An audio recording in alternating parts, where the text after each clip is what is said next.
Bonjour à toutes et à tous, vous écoutez Cinécast. Salut Thibaut. Salut Guillaume. Cinécast, c'est le podcast qui chaque semaine vous recommande des films à voir au cinéma, en streaming ou VOD.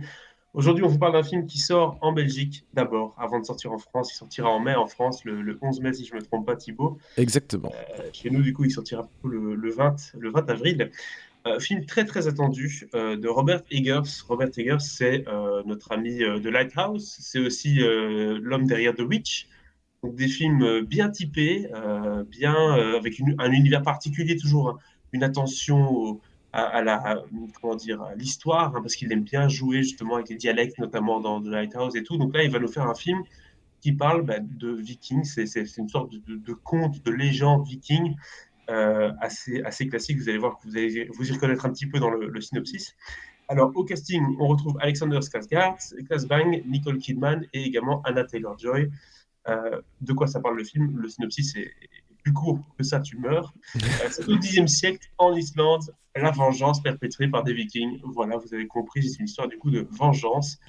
Faut-il voir de Northman? Je propose qu'on commence comme d'habitude par un extrait de la bande-annonce. Behold,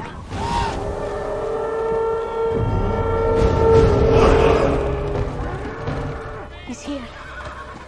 He's here. Mother! Father is here! The king, my lady. The king. your fate is set and you cannot escape it. How I've missed you, my son. One day this kingdom will be yours. Thank you, father. My king.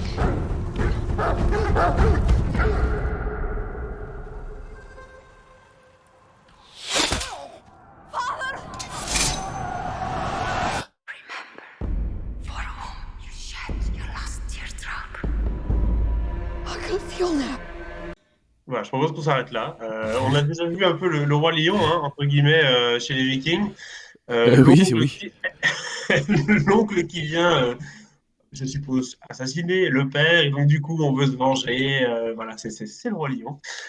C'est Hamlet aussi, d'une certaine manière. Oui, Euh, j'allais dire c'est d'abord Shakespeare, hein. on a les références qu'on mérite, hein, Thibaut. En tout cas, une histoire un peu plus d'ampleur hein, pour Robert Eggers, qui jusqu'ici était chez A24, donc faisait des films un peu plus low budget. Ici, ça a l'air d'envoyer un peu plus lourd. On a quand même 90 millions de dollars de budget, Thibaut. Comment ça se passe, cette transition au film un peu plus large et surtout à une histoire beaucoup plus mainstream, enfin en tout cas plus fédératrice? Bah alors ça c'est clair, il n'y a pas de doute possible, c'est le film le plus accessible, le plus grand public de Robert Eggers jusqu'à présent. Tu l'as bien rappelé, il a commencé par The Witch, qui est quand même un film d'horreur de ces dernières années, qui a eu quand même pas mal de succès, hein. C'est quand même un film dont les gens parlent, dont j'entends parler quand même régulièrement. Donc c'est un peu quand même une référence. Donc c'est pas un truc complètement minimaliste, passé inaperçu. Il s'est quand même déjà bien fait remarquer avec ça. Ensuite, il y a eu The Lighthouse, où là, clairement, soit tu rentres dans le délire, soit tu rentres pas dans le délire. Il n'y a pas vraiment d'entre-deux. Avec ces deux enfin,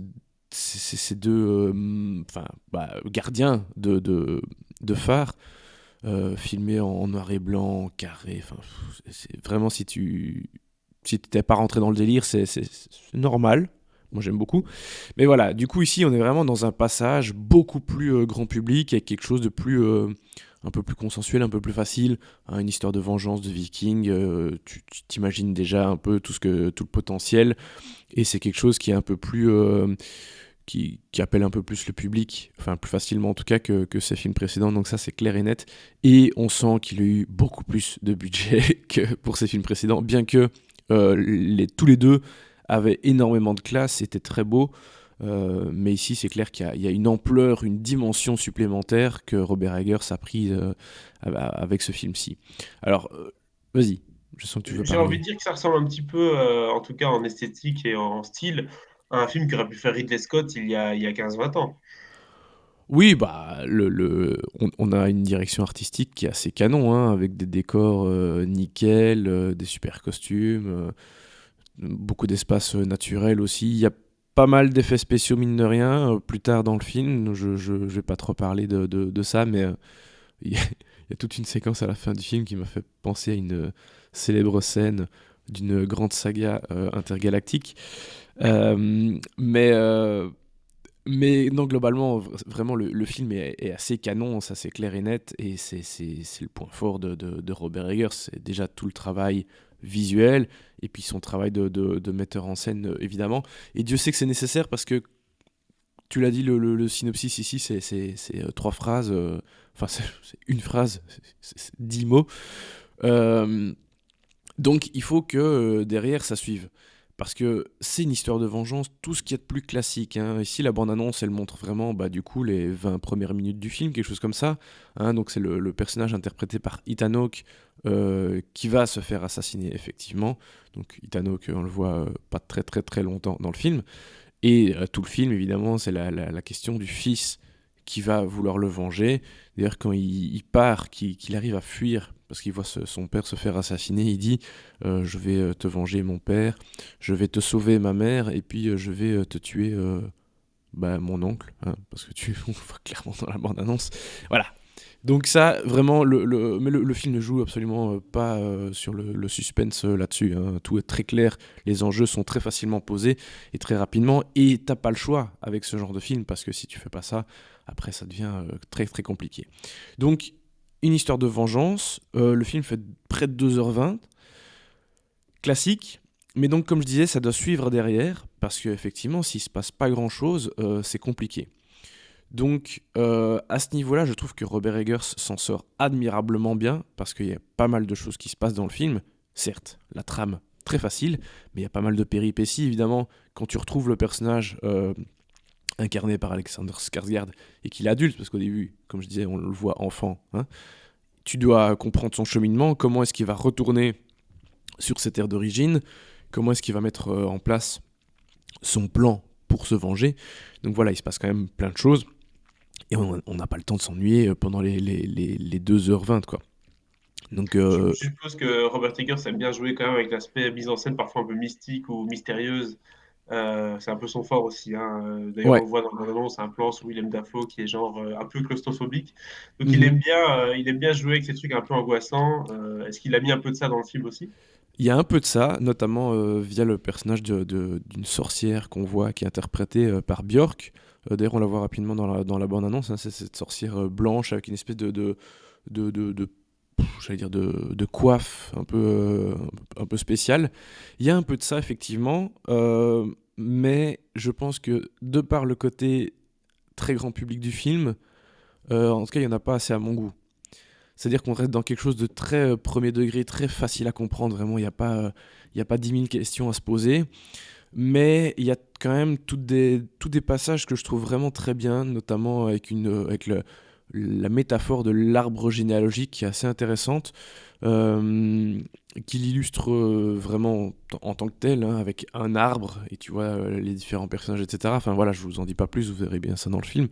Mais voilà, il y a pas mal, il y a quand même un petit peu de ça, mais pas assez. J'aurais aimé qu'il aille un peu plus loin à la limite.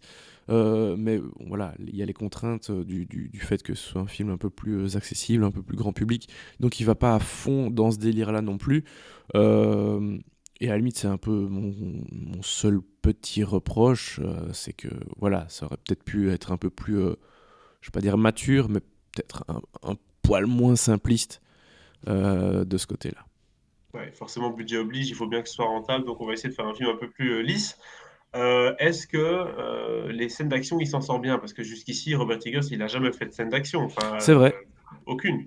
Donc là, c'est c'est vrai. plus compliqué. On a vu des extraits sur Internet avec des longs plans, des plans séquences en pleine scène d'action. Donc Mhm.